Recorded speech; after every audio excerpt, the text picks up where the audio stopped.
une espèce d'ambiance rentrée des classes. J'étais plus...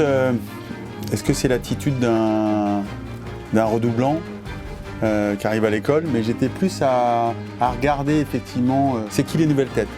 Ça c'est la magie du rhum, hein. Je crois que c'est à chaque fois un tiers d'amateurs sur le plateau des concurrents et c'est le côté magique de cette course.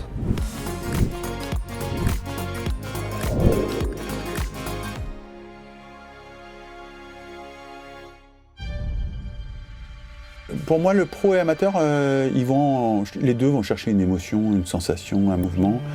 J'ai eu une vie de skipper professionnel, mais hors course au large. Et du coup, moi, je me considère plutôt comme semi-pro, semi-amateur. Je suis plus du côté amateur. Sémantiquement, l'amateur, il aime. Et quand ça commence à devenir... Quand ça fait mal, il s'arrête. Et le professionnel, quand ça commence à piquer, c'est là que ça commence à devenir et ça devient professionnel. Et là, il va au-delà de juste que faire la chose parce qu'il aime. Il est obligé d'aller quelquefois un peu dans l'exigence, peut-être même un peu dans la douleur. Et c'est la marge qu'il y a entre l'amateur et le professionnel. Mais pour autant, l'émotion de l'amateur est merveilleuse tout autant que le professionnel. Ce qui fait que sur un départ d'une route du Rhum, les deux sont intelligibles. Les deux sont intelligents et les deux se comprennent. Je ne vois pas où un amateur serait différent de moi sur l'émotion. On va accueillir Fabrice Payen. Il y a quelques temps, on a déménagé là, sur Rennes d'un endroit à un autre et j'ai retrouvé dans le déménagement mon carnet de dédicaces que j'avais fait sur la route du Rhum 82. Et là, j'étais en train de réaliser qu'il y a 4 ans, je courais contre Loïc Perron dans ma classe. J'avais son autographe. Et là, c'est Philippe Poupon. Je me trouve à courir contre lui. C'est juste complètement improbable.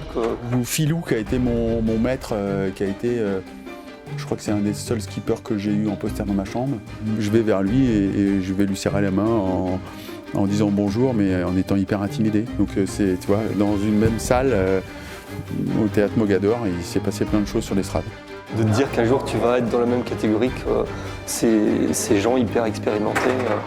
Voilà, quoi. Mais c'est le côté sympa de la route du Rhum, quoi. Ça permet aussi de démystifier un petit peu tous ces gars, mais en même temps c'est incroyable d'être sur la ligne de départ avec des gens qui ont des parcours de marins aussi impressionnants, quoi.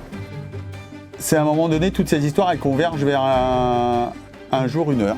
Le 6 novembre, tout le monde sera à la même heure à converger vers ce point-là, à vouloir couper la ligne en même temps, alors qu'il y a autant d'histoires que de bonhommes ou de femmes et que pour autant ça va converger vers ce moment-là.